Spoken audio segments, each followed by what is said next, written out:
돌리겠습니다. 주와 함께 걷는 2019년 되시기를 축원합니다. 오늘 여러분들에게 그리스도인의 재정관리라는 그런 제목으로 말씀을 전하고자 합니다. 상당히 조심스러운 그런 내용입니다. 왜냐하면 이 물질에 관련된 설교는 굉장히 조심스럽습니다. 잘못 받아들이면 또 시험에 드는 분들이 있기 때문입니다. 오늘 본문 말씀을 통해서 우리가 그리스도인들은 어떻게 재정을 관리해야만이 하나님 앞에 복을 받을 수가 있는가, 이 문제에 대해서 말씀을 전하고자 합니다. 오늘 본문인 누가복음 16장은 그 불의한 청지기에 대한 예수님의 비유의 말씀이 먼저 서두에 나옵니다. 한 불의한 청지기가 있었죠. 주인이 가만히 보니까 이 청지기가 자기의 재산을 허비한다는 그런 이야기를 듣습니다. 그래서 이 청지기를 불러다가 이제 해고 날짜를 정해놓고 그 전에 모든 관리하던 장부들을 다 정리하라, 그렇게 지시를 내리죠. 이 청지기가 가만히 생각해 보니까 이제 해고되고 나면은 땅을 파자니 이제 늙어서 힘이 없고 빌어먹자니까 창피합니다. 어떻게 하면은 내가 해고당한 이후의 삶을 준비할 수 있을까 고민하다가 그 주인에게 빚을 진 사람 한 사람씩 불러다가 그들의 채무를 임의로 탕감해 줍니다. 밀 100말 빚을 진 사람에게 증서를 다시 주면서 50말로 적어라. 또 10말을 빌린 사람 같으면 5말을 적어라. 그렇게 그 채무 증서를 다시 작성을 해서 받습니다. 왜 이 청지기가 그런 생각을 했는가? 자신이 해고당한 다음에 그렇게 탕감해 준 사람들이 나중에 자기를 후대할 것이다, 그런 생각을 가지고 그렇게 임의로 그 주인에게 빚을 진 사람들의 채무를 탕감해 주었던 것입니다. 그런데 놀라운 것은 예수님께서 이 불의한 청지기를 칭찬하시는 듯한 그런 말씀을 하십니다. 분명히 이 불의한 청지기는 도덕적으로 윤리적으로 범법 행위를 한 문제가 있는 사람입니다. 그럼에도 불구하고 이 불의한 청지기를 칭찬하신 것은 이 불의한 청지기가 해고당한 이후의 삶을 준비했다는 것입니다. 자신의 미래를 위해서 뭔가 준비하고자 했다는 것이죠.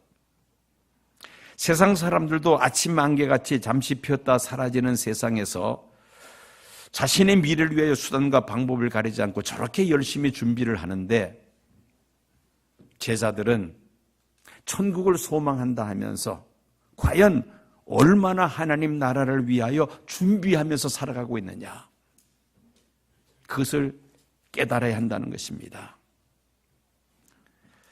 우리의 삶은 청지기 관리인과 같죠. 내 이름으로 소유된 재물이라 할지라도 내가 사는 날 동안에 누릴 뿐이지 이 세상을 떠날 때는 다 두고 떠나야만 합니다.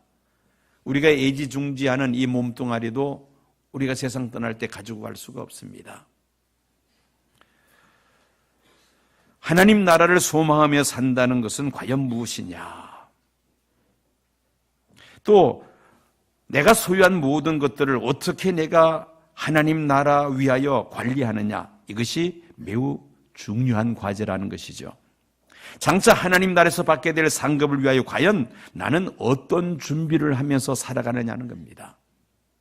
이 불의한 청지기가 해고당한 이후의 삶을 저렇게 머리를 써가면서 준비를 하는데 하나님 나라를 소망하며 살아가는 너희들은 과연 하나님 나라에 들어가기 위해서 어떤 준비를 하고 살아가느냐? 그 불의한 청직에서 배우라는 것입니다. 삼성그룹의 창설자였던 현 이건희 회장의 부친 고 이병철 회장, 이분이 별세하기 전에 의료진에게 이렇게 간절하게 부탁을 했다고 합니다.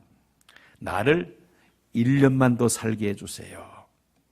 1년만 더 살게 된다면 내가 꼭 해야 할 일이 있습니다.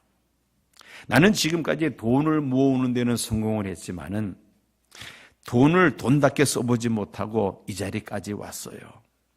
만약에 1년만 내가 더 살게 된다면은 정말 돈을 멋지게 쓰다가 죽고 싶습니다.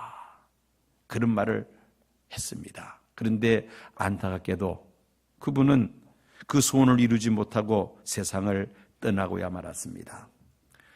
돈을 버는 것도 중요하지만 돈을 사용하는 것은 더 중요한 일입니다. 땀을 흘리고 수고하여 어마어마한 부를 축적했지만은 돈을 사용하는 데는 결국 성공하지를 못했다는 말이죠. 예수님은 성도들이 세상에 살면서 이 물질을, 돈을 어떻게 관리해야 될 것인지 오늘 본문 말씀 속에서 분명하게 우리에게 말씀하고 있습니다. 누가복음 16장 10절에서 12절 말씀, 지극히 작은 것에 충성된 자는 큰 것에도 충성되고 지극히 작은 것에 불의한 자는 큰 것에도 불의하니라.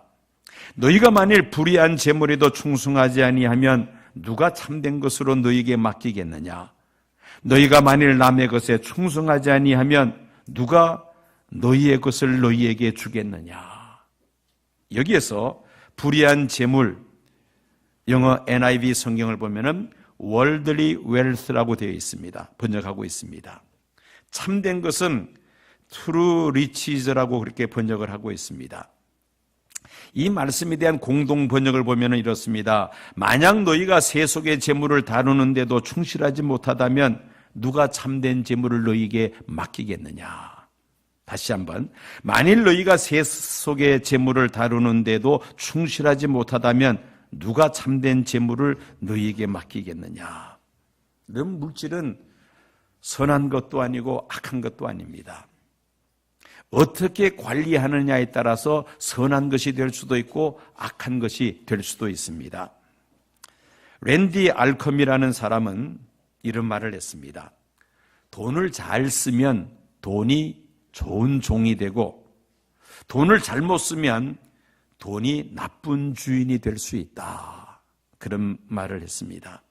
돈의 양면성을 시사하고 있는 그런 말입니다. 돈을 잘 사용하면 돈이 좋은 종이 되어서 하나님을 영화롭게 하며 우리에게 큰 유익을 안겨주지만은 우리가 돈을 잘못 사용하면은 우리가 돈의 노예가 됩니다. 돈이 우리의 주인이 되고 폭군이 되어서 우리를 망하게 한다는 것입니다. 신용평가회사에서 2011년 6월 기준으로 우리나라의 7등급 이하의 저신용자, 옛날에는 신용불량자라고 불렀는데 이제는 저신용자라고 부릅니다. 이 7등급 이하의 저신용자가 몇 명이나 되는가? 711만 명이 됩니다. 국민의 17.3%에 해당됩니다. 특별히 이 저신용자의 절반 가까이가 20대, 30대의 젊은이들이라는 것입니다. 젊은이들이 신용카드를 남용하여 신용불량자가 되는 경우가 허다하다는 말이죠.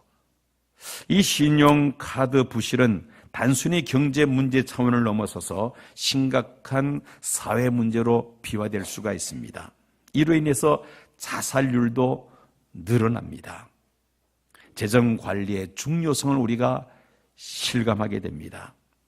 미국 같은 나라도 마찬가지입니다. 갤럽 조사에 보고하면은 미국 부부의 64%가 이 돈 문제 때문에 서로 다툰다는 것입니다. 그리고 이혼의 첫 번째 이유가 미국에서는 돈 문제라는 것입니다. 이혼의 54%가 바로 이 재정 문제, 돈 문제 때문에 서로 갈라선다는 것이죠.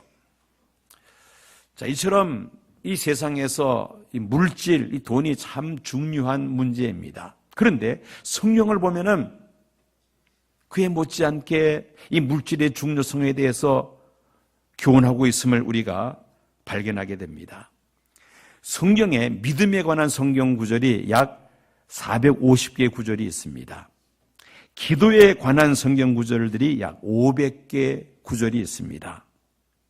이에 반하여 돈에 대한 성경 구절, 물질에 대한 성경 구절은 얼마나 되느냐? 여러분 놀라지 마시기 바랍니다. 약 2359절이나 됩니다. 여러분들이 의식하든 의식하지 않든 간에 이 성경은 물질 문제, 돈 문제에 대해서 그렇게 많이 말씀하고 있다는 것입니다. 어떤 분은 그렇게 이야기합니다. 예수님께서 하신 말씀 가운데 3분의 2 가까이가 물질에 관계된 말씀이었다는 것입니다. 즉, 재정관리가 그만큼 우리에게 중요한 문제라는 것이죠. 예수님께서 이 재정관리와 관련해서 오늘 본문인 누가복음 16장 10절을 보면은 지극히 작은 것에 충성된 자는 큰 것에도 충성되고 지극히 작은 것에 불의한 자는 큰 것에도 불의하니라고 말씀하셨으며 11절에 들어가서 세상 재물에 충성하지 아니하면 누가 참된 것으로 너에게 맡기겠느냐고 예수님 말씀하셨습니다. 결국 우리가 이 재정관리를 잘 해야 하나님께서 더 큰 것을, 더 좋은 것을 우리에게 맡기신다는 말씀입니다. 자, 그러면 우리 그리스도인들이 어떻게 재정 관리를 해야 될 것인지 좀 더 구체적인 그런 내용들을 제가 말씀을 드리고자 합니다. 첫째는 정직하게 벌어야 합니다. 오늘날 일확천금을 갈망하면서 살아가는 현대인들이 적지 않습니다. 또 우리 사회가 이런 일확천금을 부추기는 그런 경향이 있습니다. 사행적인 사업이 날로 성행하죠. 로또 복권, 경마, 투기성 부동산 투자 등등이 있습니다. 그런데 일확천금을 노리는 사람들은 정상적인 직장 생활하기가 쉽지 않습니다. 대박이 나면은 평생 먹고 살 돈을 쌓아둘 수가 있을 텐데라는 생각 때문입니다. 굳이 땀을 흘리면서 수고하면서 힘들게 살려고 하지 않는다는 것입니다. 그리고 설령 기적적으로 일확천금을 한다 할지라도 오히려 불행을 초래하는 그런 일들이 비일비재하다는 것입니다. 로또 복권 당첨자의 70%가 3년 안에 파산한다고 합니다. 일확천금하면 성공하고 행복할 것 같았는데 오히려 정반대로 일확천금을 얻어서 문제가 발생하는 경우가 더 많다는 이야기입니다. 잠언 28장 20절을 보면은 신실한 사람은 많은 복을 받지만 속히 부자가 되려고 하는 사람은 벌을 면하지 못한다는 말씀이 있습니다. 신실하고 정직하게 땀을 흘리며 수고하여 벌이들인 재산이 우리에게 행복을 안겨준다는 말씀이죠. 두 번째로 우리는 이 재정 지출 계획을 잘 세워야 합니다. 영어로 이런 말이 있습니다. Your yearning will always exceed your earnings 라는 말이 있습니다. 그래서 yearning이라는 말은 갈망이라는 뜻이고 earning은 수입이라는 말입니다. 당신의 갈망이 당신의 수입을 능가한다. 이걸 우리말로 한다면은 과소비한다는 말이죠. 과소비. 얼마나 버느냐도 중요하지만은 얼마나 사용하느냐 더욱 중요한 문제라는 것이죠. 가난한 사람일수록 버는 것보다 많이 쓰는 경향이 있습니다. 규모 있게 사는 사람일수록 버는 것보다 적게 쓰는 그런 경향이 있습니다. 특별히 현대인들이 빚을 지는 이유 중에 하나가 이 충동 구매의 감정을 다스리지 못하기 때문이라고 말을 합니다. 재정관리의 세계적인 권위자인 레리 버켓은 우리가 본의 아니게 빚을 지는 그 원인을 세 가지로 설명을 합니다. 어떻게 세 가지로 설명을 하느냐? 첫째는 무지, 둘째는 탐닉, 셋째는 무계획이라고 지적을 합니다. 먼저는 우리가 재정 관리에 대해서 훈련이 없다는 것이죠. 거기에 대한 지식이 없다는 겁니다. 그냥 되는 대로 그렇게 사용하게 한다는 것이죠. 둘째는 탐닉, 즉 탐닉에 의한 충동 구매가 우리로 하여금 과소비하는 경향을 초래한다는 것입니다.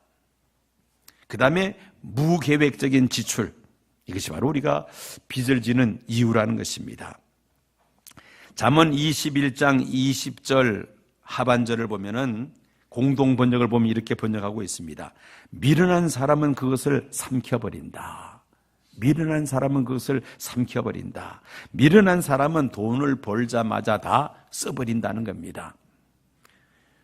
또 어떤 사람은 돈이 들어올 것을 예상하고 미리 다 써버리는 사람도 있습니다. 자, 이렇게 해서는 우리가 재정 관리가 제대로 되지 않겠죠. 그래서 지출 계획을 잘 세워서 재정을 관리해야 할 필요가 있다는 것입니다. 세 번째로는 그리스도인의 재정 관리로서 저축이 생활화되어야만 합니다. 여러분, 세계에서 저축을 가장 잘하는 사람이 어느 나라 사람일까요?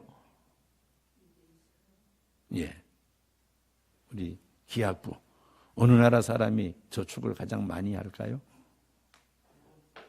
맞아. 일본 사람이 가장 많이 한다고. 한 25% 정도, 수입의 25%. 그 다음에 유럽 사람들이 또 저축을 잘하는데 자기 수입의 18% 정도를 저축한다고 합니다. 미국 사람은 반대로 자기 수입보다 1%를 더 초과 지출을 한다고 합니다. 그래서 미국 사람들 가운데 파산 선고사들이 들어 있다는 것입니다. 잠언 21장 20절 상반절을 보면은 지혜로운 사람의 집에 값진 보화와 향유를 채우지만, 공동 번역입니다. 지혜로운 사람들은 앞날을 위하여 저축한다는 말입니다. 잠언 13장 11절에 이런 문제를 아주 적나라하게 지적합니다. 쉽게 얻은 재산은 줄어드나 손수 모은 재산은 늘어난다. 표준 세번역입니다. 쉽게 번 돈은 어떻게 합니까? 쉽게 써버립니다. 그러나 땀을 흘리며 힘들게 벌어들인 그 수입은 저축을 한다는 것이죠. 빌 게이츠 이전에 세계 최고의 거부였던 록펠러는 이런 원리를 제시합니다. 10, 80. 먼저 10은 하나님 앞에 11주 예물을 드리고, 그 다음에 10은 저축을 하고, 나머지 80은 필요에 의해서 지출한다. 그래서 10, 80이라는 원리를 제시합니다.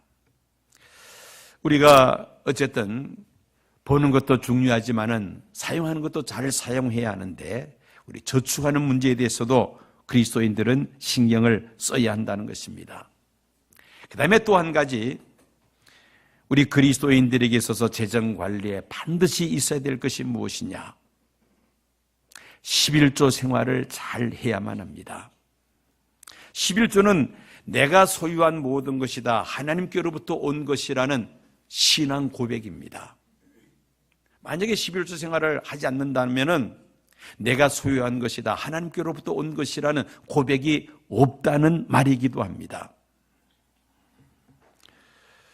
11조는 구약시대로부터 그 기원을 거슬러 올라가죠. 이스라엘 백성들이 하나님 앞에 제사를 드리러 예루살렘 성전을 찾을 때에 11조 예물을 제사장에게 드렸던 것입니다. 신약 성경에도 11조에 관계된 말씀이 있느냐? 있습니다. 누가 했느냐? 예수님께서 친히 하셨습니다. 어떤 사람들은 11조는 구약시대에 했던 제도이지 신약시대에 무슨 11조를 하냐라고 반문하는 사람이 있는데 그렇지 않습니다. 예수님도 이 11조 생활에 대해서 분명하게 말씀하셨습니다. 마가복음 23장 23절에 보면은 화 있을진저 위에 시가는 서기관들과 바리새인들이여 너희가 박하와 회양과 근처의 11조는 들이되 율법에 더 중한 바 정의와 국률과 믿음은 버렸도다. 그러나 이것도 행하고 저것도 버리지 말아야 할지니라. 예수님께서 당시 서기관들과 바리새인들을 책망하는 말씀입니다. 이 서기관과 바리새인들이 11조는 잘 드리는데, 율법에서 말씀하고 있는 11조를 잘 드리는데 그 율법의 정신인 무엇을 버렸다 했습니까? 정의와 국률과 믿음은 버렸다. 그러나 이것도 행하고 저것도 버리지 말아야 할지니라. 이것은 바로 율법이 정하는 바 11조를 말합니다. 저것도 행해야 할지니라, 즉 율법의 정신, 정의와 국률과 믿음도 지켜야 된다. 이 두 가지를 다 지켜야 한다고 예수님께서 말씀하셨습니다. 구약성경 말라기 3장 10절에 가면은 이 11조 생활을 잘하는 성도들에게 약속하신 하나님의 축복이 있습니다. 만군의 여호와가 이르노라, 너희가 온전한 11조를 창고에 들여 나의 집에 양식이 있게 하고 그것으로 나를 시험하여 내가 하늘 문을 열고 너희에게 복을 쌓을 것이 없도록 붙지 아니하나 보라. 시험해 보라고 말라기는 말씀하죠. 하나님께서 하늘의 복을 여셔서 쌓을 것이 없도록 넘치도록 복을 주신다는 말씀입니다. 그걸 11조를 통하여 테스트해 보라는 것입니다. 시험하여 보라. 전 세계적으로 대성한 크리스찬 기업가들의 공통점 가운데 하나가 온전한 11조를 드리기를 힘쓴다는 것입니다. 말라기 3장 10절에 있는 말씀처럼 온전한 11조를 창고에 드려, 온전한 11조를 창고에 드려. 여기서 우리가 이 11조를 하되 온전한이라는 단어를 우리가 신경을 써야만 합니다. 형식적인 11조가 아닙니다. 가끔 이제 그런 분들이 있어요. 생활의 11조라고 말을 하는데, 즉 생활비 가운데 10분의 1을 떼어서 드린다는 겁니다. 그것은 온전한 11조가 아닙니다. 온전한 11조는 수입의 10분의 1을 드리는 것을 온전한 11조라고 말을 합니다. 사람은 모르지만 하나님은 아시죠. 온전한 11조냐 그렇지 않느냐 하나님은 아십니다. 하나님 앞에 드리는 예물인데 우리가 형식적인 그런 예물 말고 정말 온전한 11조를 드리기를 힘써야 합니다. 저는 목회를 하면서 가끔 이렇게 인사하면서 이렇게 봉투를 받는 그런 경우가 있습니다. 그때는 제가 스마트폰에 꼭 기록을 합니다. 그리고 월말이 되어서 헌금할 때 되면은 다 체크를 합니다. 그리고 정확하게 온전한 11조를 드리려고 저도 노력을 많이 합니다. 그렇게 안 하면 놓쳐버립니다. 잊어버리고 맙니다.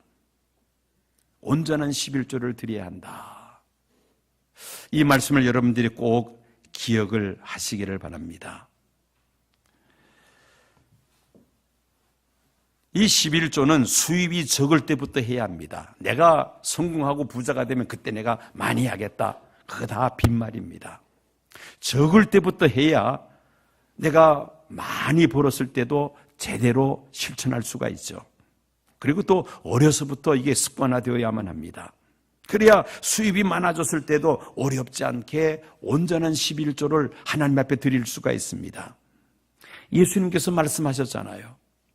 작은 것에 충성한 자가 큰 것에도 충성되고 작은 것에 불의한 자는 큰 것에도 불의하게 되는 것이다.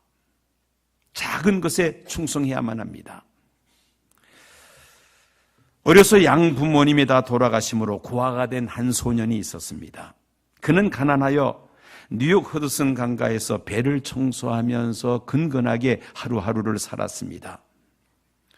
비누 한 장 살 돈이 없어서 세수할 때 그 허드슨 강가에서 맹물로 세수를 해야만 했습니다. 그러면서도 이 소년에게는 꿈이 있었습니다. 나는 앞으로 비누 공장을 만들어서 값이 싸고도 좋은 비누를 만들어 보급할 것이다. 이 꿈 이야기를 들은 그 배 주인인 할아버지가 이 16살 어린 소년에게 이런 삶의 신조를 심어주었습니다. 첫째, 예수님에게 마음을 바치는 삶을 살아야 한다. 두 번째, 하나님께 바칠 것은 마땅히 바치는 삶을 살아야 하는데 11조 생활을 철저히 해라.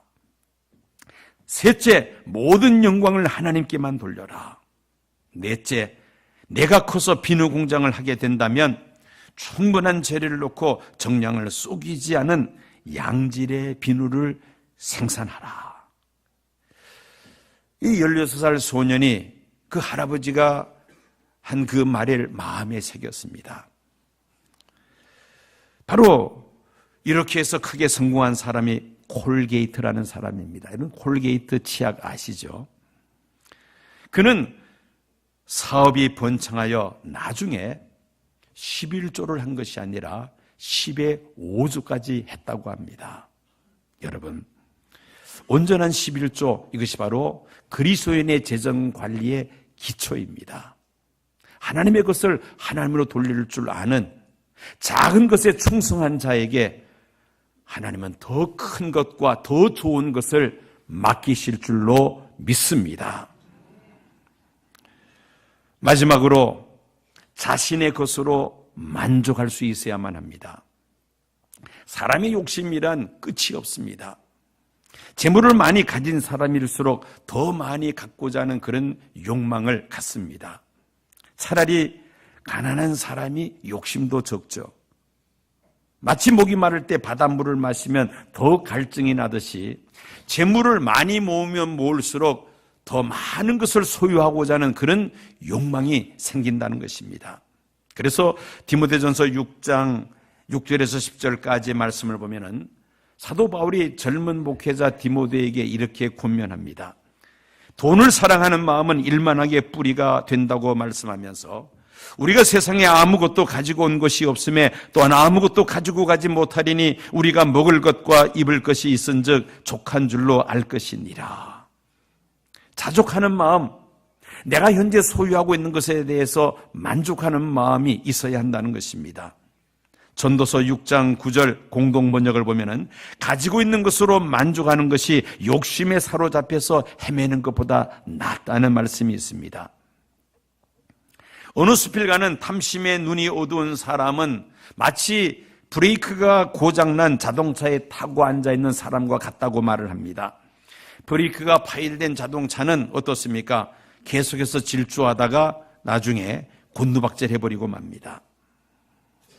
마더 테레사 수녀가 어느 날 미국의 대부호와 자리를 같이 하면서 대화를 나누는 기회가 있었습니다. 이 대부호가 마더 테레사에게 이렇게 말합니다. 지금 가장 필요한 것이 무엇입니까? 자, 이 미국의 대부자가 마더 테레사에게 이 질문을 던진 것은 지금 돈이 얼마나 필요하냐? 쉽게 말한다면 바로 그런 이야기입니다. 정말 그에게 기쁨을 얻을 수 있는 절호의 찬스였습니다. 그런데 이 테레사가 그 부자에게 이렇게 대답을 했다고 합니다. 지금 저에게는 예수님만 필요합니다. 주님 한 분이면 저는 충분합니다. 그런 대답을 했다는 것입니다. 여러분, 현재 삶에 대해서 우리가 만족하는 사람이 그리스도인으로서 재정 관리를 잘 하게 됩니다. 지나친 욕심은 오히려 불행을 초래한다는 것이죠.